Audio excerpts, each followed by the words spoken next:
This podcast is owned and operated by the RCR Association, a private third party to the Department of National Defense. The content of this podcast is the responsibility of the RCR Association and does not necessarily reflect the views or policies of the Government of Canada. The official emblems of the regiment are used with the permission of Regimental Headquarters, the RCR.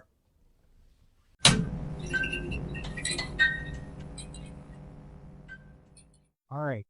So we're here today with the RCR Association podcast with Lieutenant Colonel Downey. Now, you've been a big guy helping us on the podcast here. You've had so much support, so much push for us. But now we're talking about a bit of something that's a little closer to your heart now with some of the modernization stuff going on with the Army. Can you tell us some of the things going on that are drawing your attention? Yeah, absolutely. So, I want to quickly touch on what you first said about the podcast, and for sure between myself and Sergeant Singh at the beginning, kind of trying to get this off the ground. What you and the team have now been able to do with this has frankly been inspiring. And there's not much that I have left to do besides like a couple of reviews of the episodes from time to time. And I've really appreciated our wargaming in our group chats and the inspiration behind it and the passion you guys have put behind it. On behalf of the regiment, I really want to thank you and the whole podcast team. It's been awesome learning about our history, seeing what you guys have been able to get out of your guests have been incredible. So yeah, I know we were just together at Y101 today for the 3rd Battalion's change of command between two outstanding leaders, good friends of mine, Lieutenant Colonel Ben Rogerson and Lieutenant Colonel Aaron Corey. So that was a great day for the regiment. And I know you guys are just finishing off an interview with Brigadier General Cale Oberth, which is an incredible opportunity to hear from him. Oh, he was extremely interesting to have on.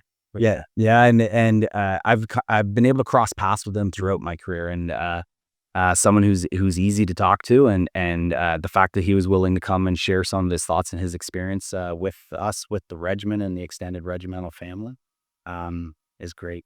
And so today, while I was in the area, you offered me an opportunity to come on the podcast. I'm always happy to get back here and chat with the team.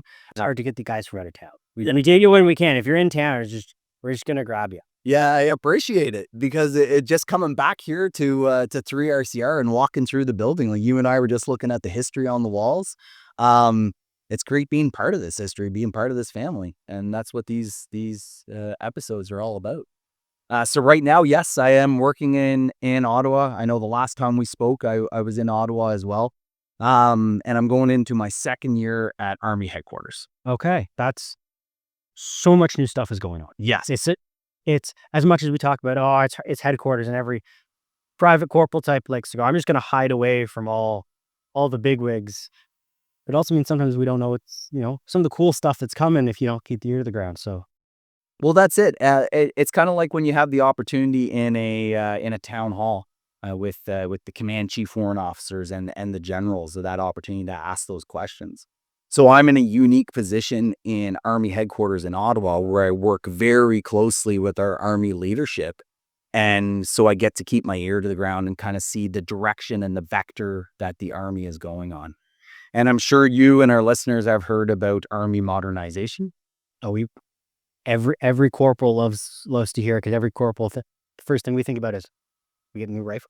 Yeah, well, that's it. Yeah, that's our brain. But what's the whole process like? Because there's more than just, oh, here's a bunch of new guns. That one, and then pick 8. There's more to it than that, because we got the whole spectrum. Yeah, absolutely. And the Army modernization is more than just the equipment and the new equipment that's coming on board, and that is a huge component of it. And it's what is most important to us as the war fighters in the brigades and in the battalions. But wrapped around that is the entire trajectory that the Canadian Armed Forces is on, the Department of National Defense, and really Canada being prepared for whatever comes next. And so when we talk about Army modernization, we always The way that I like to approach it is do we start with the threat? Why? Why are we modernizing? And when you look at the threat, our key allies have been very clear for really the last 5 years that we are on a approach march towards large scale combat operations, whether that be in the Indo-Pacific, whether that be in Eastern Europe, or anywhere else in the world. We need to be prepared for it. And we need to be prepared not only to support our allies and to support NATO, but also to defend Canada and to defend our Arctic. And so our Army commander has been very clear that the Army we have today is not the Army we need in the future. We need to adapt and we need to modernize in order to be prepared for that future fight. And so the threat is there. We have recognized the threat. The government of Canada recognizes the threat, and the entire Canadian Armed Forces is preparing to meet that threat. Okay. Because I've talked to a lot of guys who have gone through the Afghan days and before that, and we've seen the Army change when we switched to COIN, counterinsurgency operations, hearts and minds stuff. It's a different bag of tricks. It's a different bag of tools, and it's a different bag of equipment that we need to get the job done.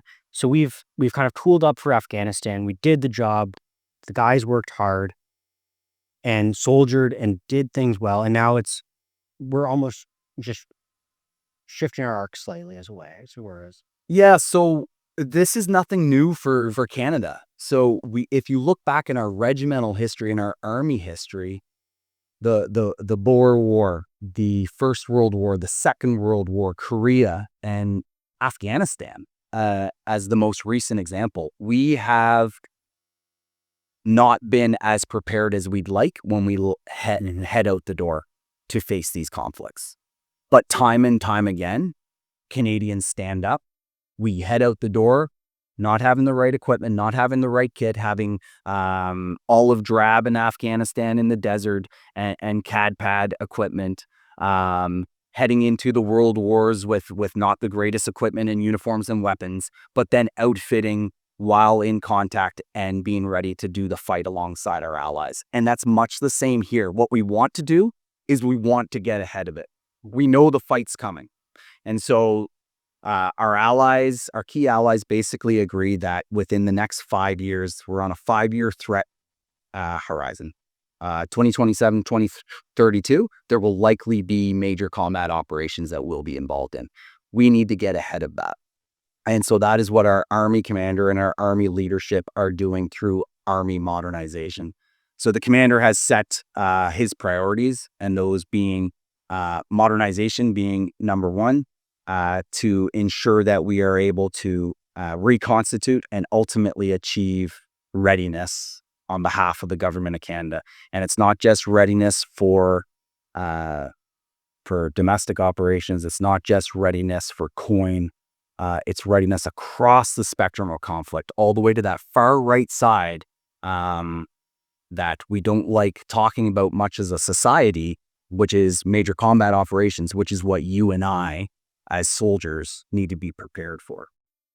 This isn't anything new. The Army's modernized many times. I remember I did a high school co-op where I worked with a bunch of veterans, and we had one member of the Black Watch from the Second World War there, and he was telling us how they did all their workup training in Canada in kilts still, because they were still having that World War I understanding thing. They had their tartaned kilts in the field, doing their battle drills, doing their attacks, and they only got pants and shrews when they showed up in the UK, right? And they're like, hey, you guys need the new battle dress. You're still in the World War I stuff. Like, we broke it out of inventory so you guys could train, and now here's the new stuff. So we're getting ahead of it. Yeah. Now we're not having to show up and be like, here's the new kit. It's like, we're having the new kit day one. The boys know how to use it. We're soldiering. And by the time, if anything happens, we're ready to go. And if nothing happens, we've just modernized, and now we have better capabilities to deal with Canada as a whole. We can now respond to fires, all these things better, because we've done all this work. That now, okay, cool. We were ready for the worst case scenario. And if anything smaller than the worst case scenario happens, we're just over prepared. That's it. And kind of like what you just said, the way that I like to describe it is throughout these years, we've seen peaks and we've seen valleys. And you and I have lived them. I've lived them over the last 20 years of my career. How many years have you served? This is 9, joined 2016. Right. So you've seen it. You've seen it go up and down. And yet you're still here and you're in uniform. I'm still here. I'm not in uniform today. I'm running some sweet RCR flag, but I was in uniform earlier. And so we still have soldiers who are waking up every day, sons and daughters of Canada, who are putting on the cloth of the nation and ready to step up and serve, despite not having the right equipment at every time, not having the night vision goggles and the weapon system that we need, but with the hope that they're coming and the realization that even if they don't come, men and women are going to have to stand on the front lines for Canada. And that's the enemy's not going to wait. I think the last sit rep that came from the Army commander, from General Wright, it was very clear that the enemy is not going to wait, that we need to be ready, that this 5-year threat horizon is real. And we're going to do everything we can to make sure that people like you have the right equipment you need to do your job, to not only be effective on the battlefield, but also be able to survive in a modern battlefield. We've also seen it with the Canadian Army historically. I like to go to World War II because it's an example that everyone will know. The Americans had semi-automatic rifles with the M1 Garand, and we still had the Lee Enfield, but we still got the job done. We had a bolt-action rifle when the Americans had a semi-automatic. And for those of you who don't know the difference, one you just keep pulling the trigger, bullets keep going. The other, you fire, you work the action, and you fire again. So as a battle rifle, being able to keep it rolling that way is very important in this era. And we still did the job we had rifles left over from the last war that we were using, and we kept going because you don't always need the best, brightest, shiniest piece of equipment, as sometimes is nice to have, but we've always been a we make it work army. It's always been the soldier knows how to use his piece of kit or her piece of kit so well, and we're trained to do the job so well that maybe you don't have the most up-to-date optic. Maybe your night vision's a couple generations old, but you're so good at your skills that when we give you something better, it just amplifies. And that's kind of what we're going after here, is it? Well, we know that the Canadian Army isn't going to let down Canadians, and Canadian soldiers will not let down the Canadian Army, and the Royal Canadian Regiment isn't going to let down the Army either. And so, like I said, the Army leadership is trying to get ahead of this. The Canadian Armed Forces, as well as the Department of National Defence. I live and breathe it every day in Ottawa. And when people ask me, why do I think that it's different this time around, that we will actually achieve our modernization goals this time around, there's a couple of things I say. One, I truly believe we have the right leadership. General Wright was our brigade commander here in Petawawa. He served with 1 RCR as a company commander attached to 1 RCR during Op Medusa in 306. He is the right person for this time in command of our Army. Chief Warrant Officer Robin, as the Command Chief Warrant Officer, has the right experience, both combat experience and experience here in the Army to lead this change as well. And it's not just the Army. Our leaders in CJOC, our leaders across the CAF, our Chief of Defense Staff, everybody is oriented towards this problem. And I think we have the right people to affect this change. The other aspect of it is our government has been very clear of their expectations of us, and they have backed up that expectation with the funding.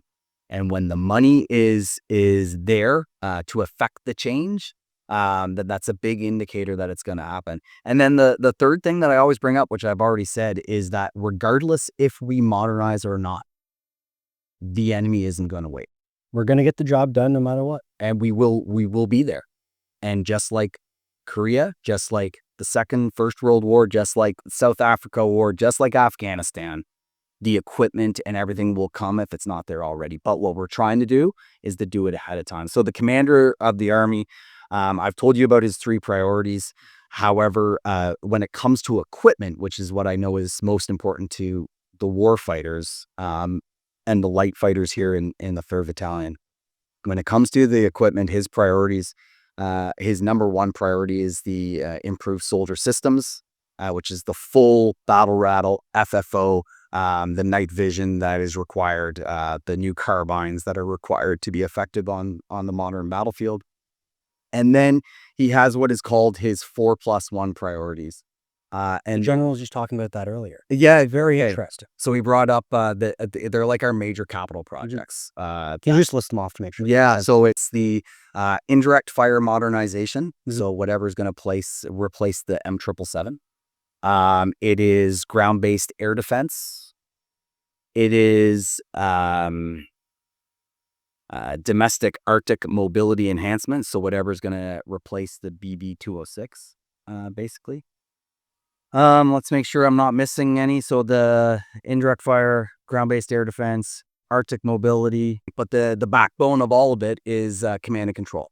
And the command and control and digital systems that we require in order to make sure that all of these things can talk to each other, in order to make sure that that we are integrated, we're integrated and interoperable with our allies, and we are able to talk amongst each other in a secure method. Well, it's really good that we're doing this now, because again, my history die. I love it. You look back at history, we've seen where we've come from in the past, where we have had to modernize at, the Germans are in Poland, we might need some new guns. Like, the war's kicking off, we need to buy new pistols. We're out of pistols. So we bought the Brown High Power, which at the time, best handgun in the world at the time of purchase, which is, they got old and we've now replaced them. But we've done this so many times at the last minute in the last several hundred years, the history of the Canadian Army.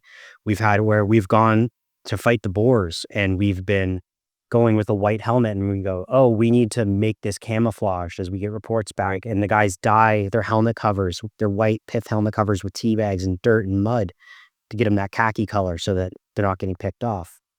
And now we're really at such a beneficial time because we are at peace right now. We see there's conflict around the world and we can go, okay, time to put some gas in the tank. We're getting to the point where we're getting a little low with, our technology gap, and it's time to just top her up a bit before we have to call a tow truck. Well, that's it. And the other major capital project is Long Range Precision Strike. I've remembered what it is now.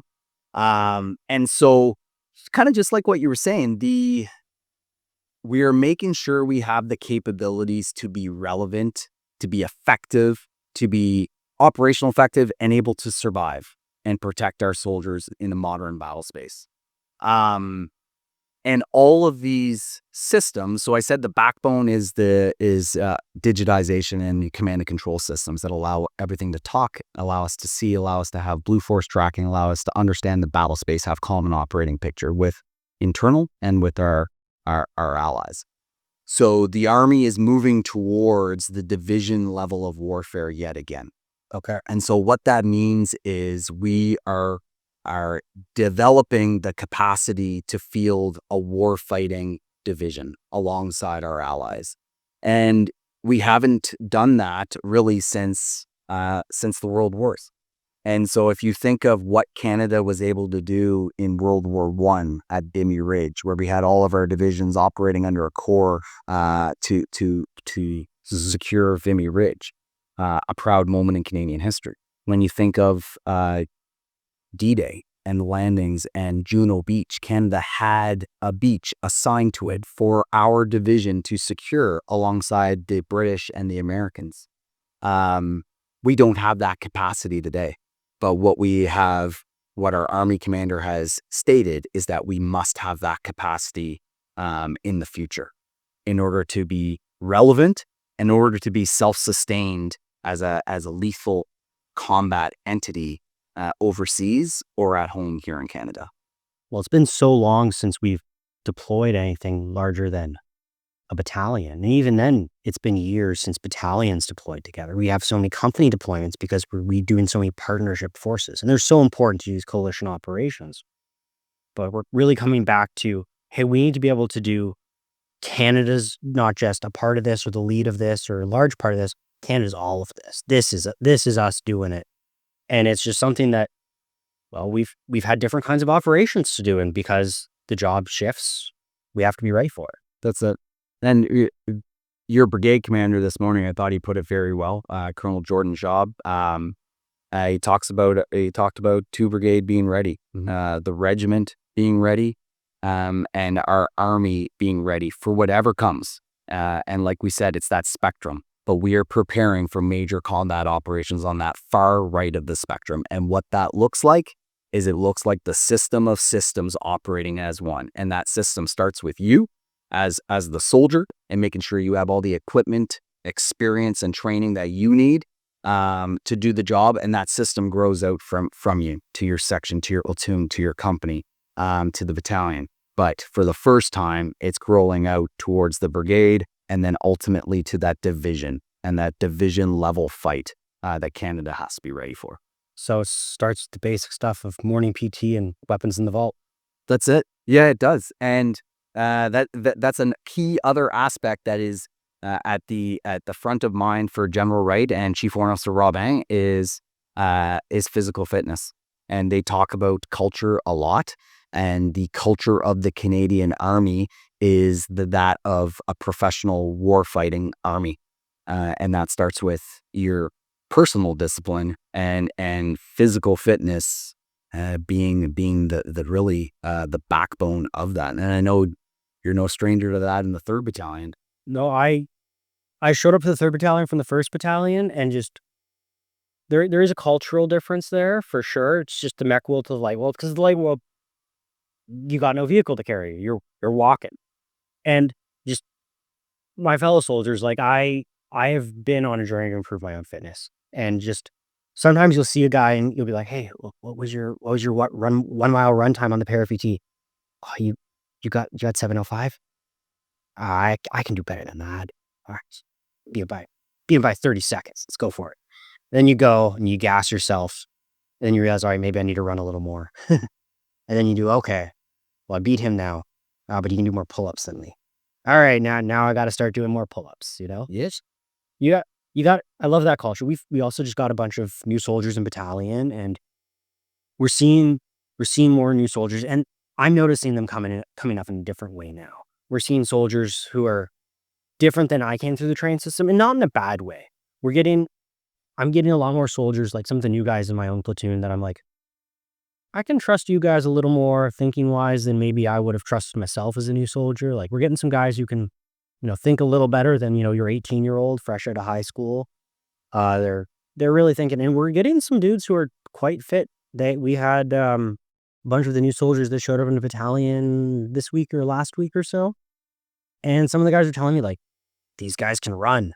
Like, we're getting some fit dudes. And a lot of that culture that was, hey, we're focusing on just skills and drills, like, go. It's like, hey, we're gonna miss PT because we got to do this. It's a lot of it's coming back to, like, sergeant majors making sure that their warrants are making sure that their sergeants are making sure their guys are doing a workout. And it's not that it went away.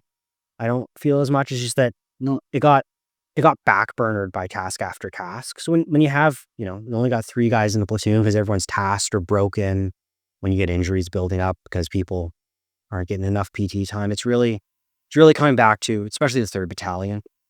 We hate to cut PT. Yeah. I love it. I love it. Be like, yeah, first thing I do in the morning is get sweaty and gross, shower off. First win of the day. I've done my PT. I can feel good about it. It's great. Well, it's your brigade commander and your outgoing and incoming CO this morning spoke about it. They spoke about the grit that is here in 2 Brigade and in the 3rd Battalion and in our regiment. And I think that's part of our identity. Like, that's what, when Gord Hurley came up with this plaid shirt idea, that's what we were talking about. We're like, what is the RCR? Of course, we have our proud history and our traditions, but what is something new that we can all relate to, whether you're from Gagetown, London, or Petawawa, well, we're backcountry, rough soldiers. The Canadian lumberjack. That's it. And so that is part of our identity. And when you talk about setting the culture and setting the tone, I do believe that leaders set the tone, whether it's a corporal in the section or whether it's the commanding officer and the RSM of a unit. Leaders set the tone. And we've been so blessed with the leaders we've had. Your current CO, Lieutenant Colonel Corey, Chief Warrant Officer Sealock, and now Chief Warrant Officer McSpadden. They're fit guys, and they get after it and they hold people accountable, and that is part of our culture. And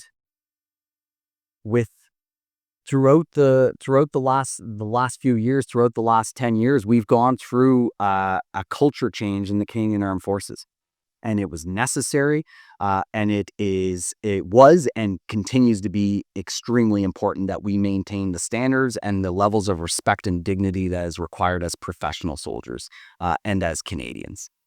And with that comes the expectation that we will be fit, and really in 2 Brigade and in the RCR that we'll be rough and ready to do the job when the time comes.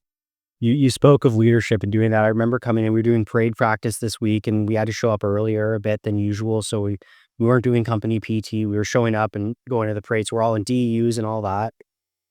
And I was doing daycare drop off with my buddy, and we're driving in and we see the RSM going for a run, and like he's just coming back, and we're like, we got to go for a run this afternoon now. We missed our morning PT. Now we're seeing the RSM doing it right before parade practice. And it's like, he's all sweaty going, let's go. Mr. McSpadden was a section commander in Recce platoon when I was here in 3 RCR as 6-9er.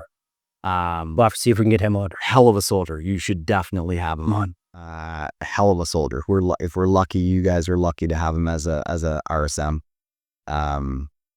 Yeah, the 3rd Battalion within the Army Modernization, our light forces will continue to have important roles. You know the amount of trust the government of Canada puts behind the Global Response Task Force.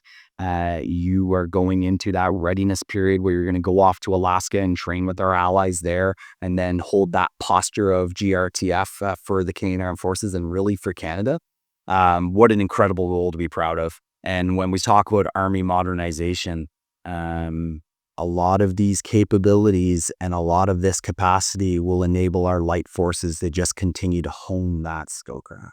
Not just being the guys in the lab and the light guys. Oh, it's just, it's a battalion that has para and is just an infantry battalion without labs. It's actually that proper specialization and that focus. Yeah, and again, I'll refer to the speeches this morning. I think it was your new CO, Aaron, said that we need to not only be proficient in complex terrain, but you're expected to completely dominate complex terrain. More than just knowing your knots. Well, that's it. Like, I started out in the 3rd Battalion, and then I went to the 1st Battalion, and my last 8 years was as a mech soldier.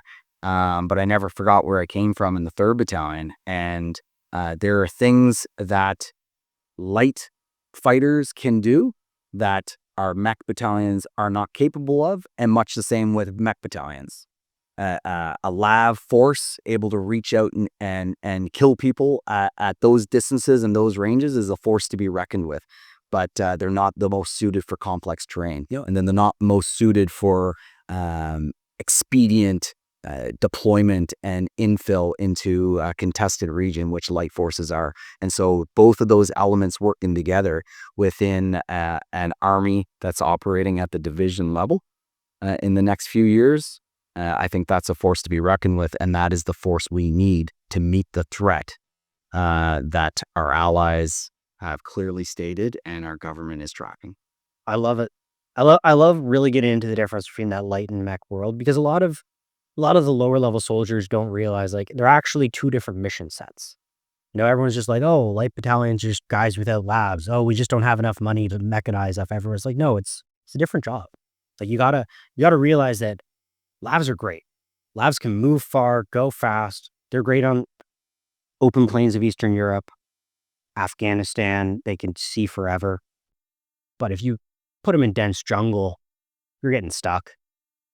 Places like that, they're great, but they're limited. And you gotta really focus on different tasks, different tools for different jobs, right? Not everything's a nail, not everything's a hammer. Yeah, different tool for a different job. Yeah. I almost said you nailed it. Ran there right there. Pun on your phrase, but that's it. They're all tools in the toolbox that ultimately it is our duty to provide that as options to the government of Canada, and the government of Canada will decide where we are involved, and then the Canadian Armed Forces, working with the Department of National Defence, will provide options, and we'll say this is the best tool to complete that task. We're just building the menu. That's right. That's right. I love it. Well, thank you very much for coming on. I love talking about modernization because I love hearing the future, and sometimes it's just as much of, hey, what's going on, and I love it. I love it. It's great to see. It's great to see change in a way that you're going to see the results for the next 20 years, and it's really going to shape the careers of you and all your friends serving and next generations. Like, we're really in a point of building where this isn't just going to force generate and make us ready for the next 5-10 years. This is something that could shape the military for the next 50 to 100 years. It's the foundation we need, and I'm excited. The work that you're doing in 3rd Battalion specifically with innovation, with drones, with counter drones, it's not going unnoticed in Ottawa. And if I can, just in closing, I would really ask our viewers, especially the serving members in the battalions, the Canadian Army puts out a sit rep every few months, a modernization sit rep. And what it is it's a digitized placemat that comes down through the chain of command, and you can click on it and you can hear directly from the Army commander and the Army Sergeant Major responding to questions from the force. And there's a link there where anyone, including you or I, can press that link and submit a question to the Army commander. And it comes to me and his team that prepares this sit rep so that we can answer those questions. And we've got great questions from the 3rd Battalion, and I hope for more, because what we want to do is we want to challenge the commander, challenge the Army Sergeant Major, and ultimately what they want to do is they want to provide those honest answers to your questions, so that we can flatten comms, we can flatten the hierarchy, and make sure that your concerns here in the fighting elements are known in Ottawa at Army headquarters.